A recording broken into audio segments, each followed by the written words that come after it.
قالوا انا یکون لہ الملک، ایسا کیسے ہو سکتا ہے کہ اسے بادشاہت مل جائے۔ ونحن احق بالملک، جبکہ ہم اس سے زیادہ حقدار ہیں بادشاہت کے۔ ولم یؤت سعۃ من المال، اور اس کو تو وسعت بھی نہیں دی گئی مال میں۔ قال ان اللہ اصطفاہ علیکم، یقیناً اللہ نے اسے چن لیا ہے تم لوگوں پر۔ وزادہ بسطۃ فی العلم والجسم، اور اللہ نے اسے وسعت عطا کی ہے علم میں اور جسم میں۔ واللہ یؤتی ملکہ من یشاء، اور اللہ جس کو چاہتا ہے اپنی بادشاہت دیتا ہے۔ واللہ واسع علیم، اللہ بڑی وسعت والا اور علم والا ہے۔ ان آیات میں اللہ تعالیٰ نے وہ مکالمہ نقل کیا ہے جو بنی اسرائیل اور ان کے بیچ اس وقت موجود پیغمبر کے درمیان ہوا تھا۔ بنی اسرائیل جو یہ سمجھ رہے تھے کہ وہ پھر سے طاقتور ہو گئے ہیں اور دوبارہ سے جنگ کرنے کی طاقت رکھتے ہیں، انہوں نے اپنے نبی سے مطالبہ کیا کہ ہمیں جنگ کرنے کا حکم دیں اور ہم میں کوئی بادشاہ مقرر کر دیں جو ہمیں لیڈ کر سکے۔ تو ان کے بیچ موجود نبی بھی بنی اسرائیل کی ہسٹری سے واقف تھے، تو انہوں نے اپنی قوم کی طرف ایک ٹونٹ مارا کہ تم کیا چاہتے ہو کہ تم پر جب جنگ فرض کر دی جائے تو تم اس سے الٹے پیر پھر جاؤ گے۔ تو انہوں نے آگے سے یہ آرگیومنٹ کیا کہ ہم بھلا اللہ کی راہ میں کیوں قتال نہیں کریں گے، ہمیں ہمارے گھروں سے نکال دیا گیا، ہمارے بیٹے ہم سے چھین لیے گئے، تو ہم تو تیار بیٹھے ہیں کہ بس ہمیں حکم آئے اور ہم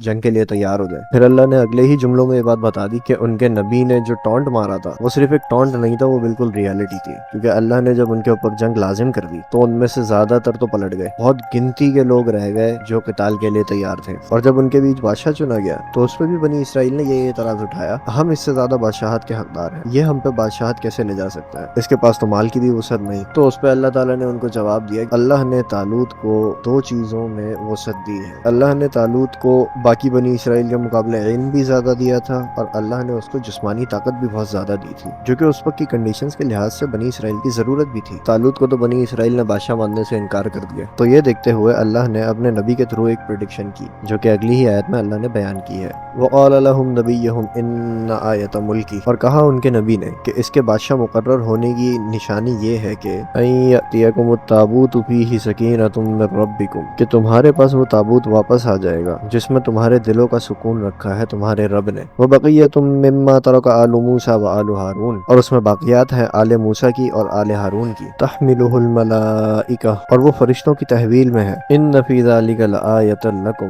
یقیناً اس میں تمہارے لیے بڑی نشانی ہے۔ ان کنتم مؤمنین، اگر تم ایمان رکھتے ہو تو۔ اللہ نے طالوت کی بادشاہت کی دلیل اس چیز کو بنایا کہ بنی اسرائیل کے پاس تابوت سکینہ واپس آ جائے گا جو ان سے چھن چکا تھا۔ تابوت سکینہ بنی اسرائیل کے پاس واپس کیسے آیا، اس کی ڈیٹیل قرآن میں تو موجود نہیں، لیکن اس کی ڈیٹیل ہیبرو بائبل میں ہے۔ ہیبرو بائبل میں سیموئیل چیپٹر 4 چیپٹر 6 میں اس کی ڈیٹیل آپ کو مل جائے گی۔ جس جنگ کی ابھی تیاری چل رہی ہے، جس کے لیے طالوت کو بادشاہ چنا گیا ہے، اس جنگ سے پہلے بنی اسرائیل کی ایک جنگ فلسطینیوں کے ساتھ ہو چکی تھی۔ اس وقت کا فلسطین آج کا ماڈرن ڈے فلسطین ہے، اور یہاں پہ ہمیشہ سے وہی قوم آباد ہے جو اس وقت فلسطین میں آباد تھی۔ آج بھی انہی لوگوں کی جنریشن چل رہی ہیں، لیکن اس وقت فلسطینی کافر تھے، اور یہ جس گاڈ کی پوجا کرتے تھے اس کا نام بائبل میں تو ڈیگن آیا ہے، لیکن قرآن میں اس کے بارے میں کوئی ڈیٹیل موجود نہیں۔ بنی اسرائیل کی جب فلسطین سے پچھلی جنگ ہوئی تھی تو انہیں بہت بری طرح شکست ہوئی تھی، اور فلسطینی ان سے ان کا سارا مال اور تابوت سکینہ چھین کے لے گئے تھے۔ جب فلسطینیوں نے تابوت سکینہ کو اپنے دارالخلافہ میں لے جا کے رکھا، اپنے دارالحکومت میں لے جا کے رکھا، تو انہوں نے اس کو اسی ٹیمپل میں رکھا جس ٹیمپل میں ان کے گاڈ کی پوجا ہوتی تھی۔ تابوت سکینہ ان کے پاس 7 مہینے تک رہا، لیکن ان 7 مہینوں میں فلسطین میں کئی طرح کی بیماریاں پھیلی، جس کی وجہ فلسطینیوں نے تابوت سکینہ کو سمجھا، تو اس سے جان چھڑانے کے لیے انہوں نے ایک بیل گاڑی پہ اس کو رکھا اور اس کو ہانک دیا کہ اسے جہاں بھی لے کے جائے بس یہ یہاں سے نکلے۔ اور جیسا کہ اللہ نے کہا تھا کہ وہ فرشتوں کی تحویل میں ہے اور وہ تمہیں واپس مل جائے گا، تو جس بیل گاڑی پہ رکھ کے فلسطینیوں نے تابوت سکینہ کو ہانکا تھا، وہی بیل گاڑی چلتے چلتے خود ہی اسرائیلیوں کے پاس پہنچ گئی اور ان کو تابوت سکینہ واپس مل گیا۔ اب اسرائیلیوں کے پاس تابوت سکینہ واپس آ چکا تھا، ان کے بیچ ایک بادشاہ موجود تھا جو ان کو جنگ میں لیڈ کرنے کے لیے تیار تھا، اور ان کی میجورٹی تو نہیں، بہت تھوڑے لوگ ان میں، لیکن وہ جنگ کے لیے بالکل تیار تھے اس پرومس لینڈ میں داخل ہونے کے لیے جو ان سے اللہ نے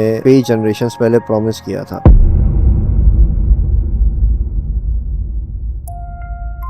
آج کی ویڈیو میں اس اسٹوری کو یہیں تک رکھتے ہیں، باقی اسٹوری میں کنٹینیو کروں گا اپنی اگلی ویڈیو میں، کیونکہ یہ جو جنگ تھی یہ بنی اسرائیل کی سب سے امپورٹنٹ جنگوں میں سے ایک ہے، اور صرف بنی اسرائیل کی نہیں، یہ ہماری ہسٹری میں بھی بہت امپورٹنٹ جنگ ہے، اور یہ جنگ کتنی امپورٹنٹ تھی اس کا اندازہ اس اسٹوری کے کانٹیکسٹ کے بغیر ہو ہی نہیں سکتا تھا، اس لیے میں نے پہلے پورا کانٹیکسٹ اس کا بتایا ہے۔ اب جس جنگ کا میں نے آپ کو کانٹیکسٹ بتایا ہے، اگلی ویڈیو میں وہ جنگ شروع ہونے والی ہے، اس کے بارے میں قرآن میں کیا کیا الفاظ آئے ہیں، اس کے بارے میں دوسری کتابوں میں کیا کیا الفاظ آئے ہیں، یہ سب آپ سنیں گے انشاءاللہ اگلی ویڈیو میں۔